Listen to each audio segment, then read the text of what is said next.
your Storm Tracker first forecast. Well, happy Friday evening, everyone, and we have a little bit of a weather system moving on through the next 24 hours. Some snow, a good opportunity for us to get a little bit of some accumulations, but the bigger story is how cold it's going to be.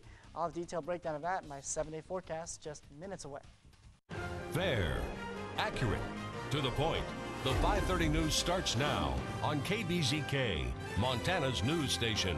The Belgrade soldier killed in North Carolina is coming home. We'll have the plans to honor him. Plus, find out why this may be the best time to buy and a record-breaking year at Gallatin Field. Snow and cold, good evening, and thanks for joining us tonight. I'm Judy Slate. We begin with a look at winter storms heading our way. Here's meteorologist Adam Bell in from Mike Hurd. And snowy, cold weather? It's like a 1-2-3 punch is what we're going to be getting. First the snow, then a first shot of cold, then more snow, and then another shot of cold as we head toward next week. So quite a little bit of a long duration event. But as we look at the weather warning map this evening, we do have winter weather advisories in effect for east of the divide, including Gallatin and Madison counties, starting tomorrow morning through tomorrow evening for about 1 to 3 inches in the valleys, 3 to 5 inches up in the hills. As we take a look at the satellite radar composite, the snow will slide into our region. More snow will actually be further to our north, but for the next 24 hours, expect temperatures to continue to fall even as we head throughout the day tomorrow, and it's only going to get colder as we head through the rest of that 7-day forecast. All right, great. Thanks, Adam. Well, the body of a Belgrade soldier is heading home. Plans made public today for the arrival of Captain Jeremiah Sipes, who was killed on the Fort Bragg Army base in North Carolina on New Year's Day. 911 calls suggest he was accidentally shot by a hunter while going for a run. Sipes' remains are scheduled to arrive at Gallatin Field at 1:24 tomorrow afternoon, followed by a procession from the airport. People who want to honor Captain Sipes are asked to line Main Street from Rouse to Highland Boulevard between 2:10 and 3:10 tomorrow afternoon. The funeral is scheduled for 10 a.m. Monday morning at Dahl Funeral Home in Bozeman. Following the service, a procession will head from the funeral home on Highland Boulevard down to Main Street and over to the Sunset Hills Cemetery entrance at Lindley Park. For both processions, you are asked to bring an American flag. Governor Brian Schweitzer has ordered U.S. and state flags flown at half-staff on Monday in honor of Captain Sipes. The Gallatin County Sheriff's Department is investigating a death in Gallatin Gateway. Details are sketchy. According to a press release, deputies responded to a domestic disturbance call last night. When they arrived, they found a deceased man inside the residence. An autopsy is underway at the State Crime Lab. More details as they become available. Manhattan police are asking for your help to find a local man who's been missing since last Saturday. 40-year-old Gary Dean Tucker was last heard from Saturday evening by cell phone. He reportedly said he was going to the mountains to relax, but he didn't say exactly where he was going. He's described as 6'1", 185 pounds with sandy hair and blue eyes. The Manhattan Police Department says Tucker is an accomplished outdoorsman and hunter who frequents the mountains in Gallatin, Broadwater, Jefferson, and Madison counties. He drives a 1988 maroon and silver Chevy pickup truck. If you have any information, contact local police or the Manhattan Police Department at 284-6630. A record-breaking year for Gallatin Field. The airport records its busiest year ever. Just over 365,000 people boarded flights at Gallatin Field in 2010. That's an increase of 6.6% over 2009 and more than 14,000 more passengers than the previous record set in 2008.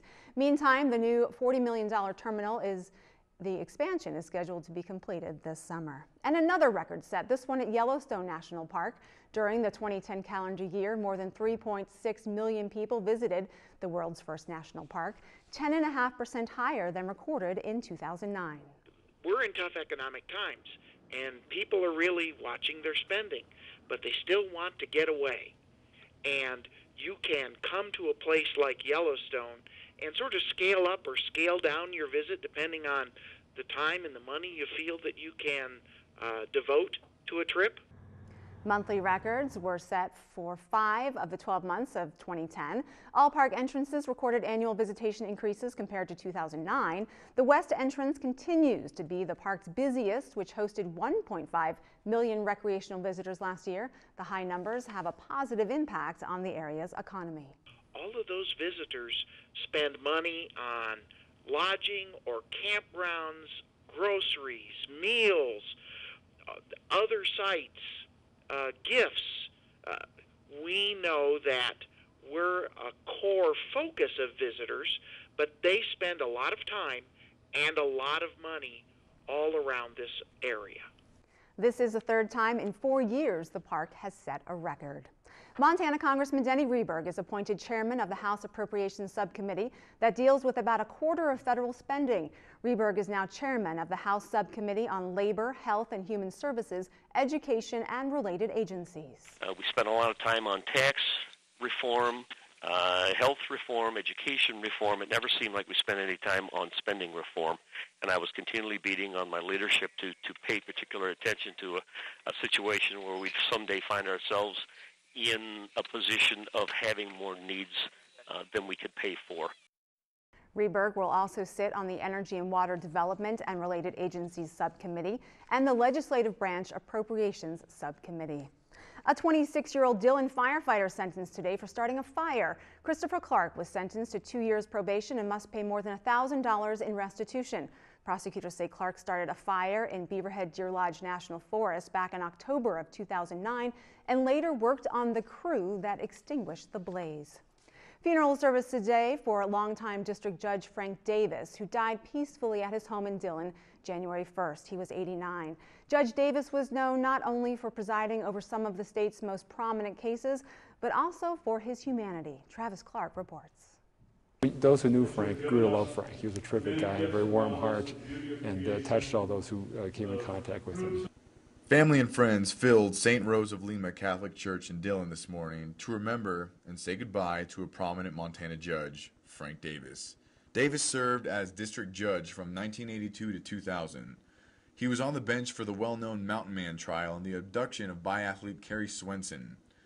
He also presided over the murder trial of actor Patrick Duffy's parents in Boulder and the fight over the estate of television's personality Charles Kuralt. Brian Morris of the Montana Supreme Court, who was a lifelong friend of Judge Davis, talked about their relationship.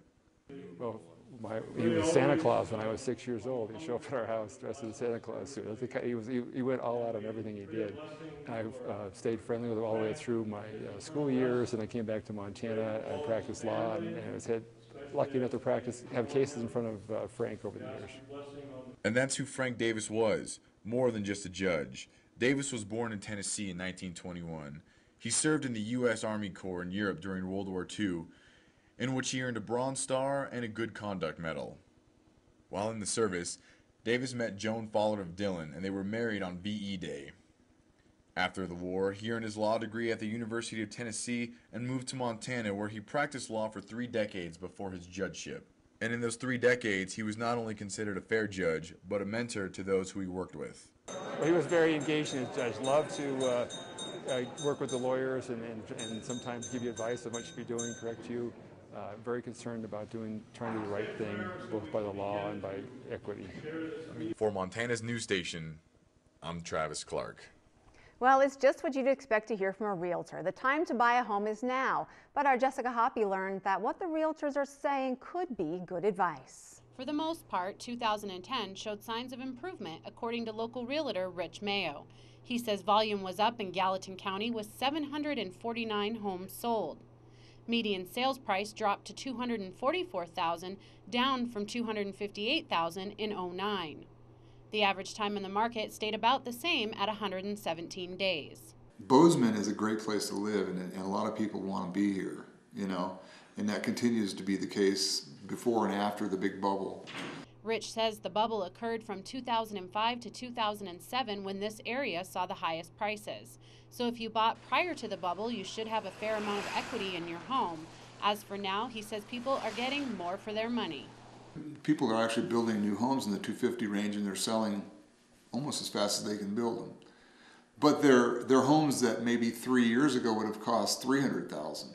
Rich says condo sales are at a low point right now due to the fact that they are harder to finance. He says default rates on condo loans are much higher, and interest rates may be low now, but Rich predicts they are headed up in the next year. If you're a buyer, today is the time to buy. If you're a buyer, don't wait. Don't sit on the fence. Inventory's high. Sellers are willing to negotiate. Interest rates are low. It's the perfect storm for buyers. Reporting in Bozeman, Jessica Hoppy for Montana's news station. Still ahead, New Year's resolutions on this week's Web Corner. Plus, enjoy the warm weather while you can. It won't last.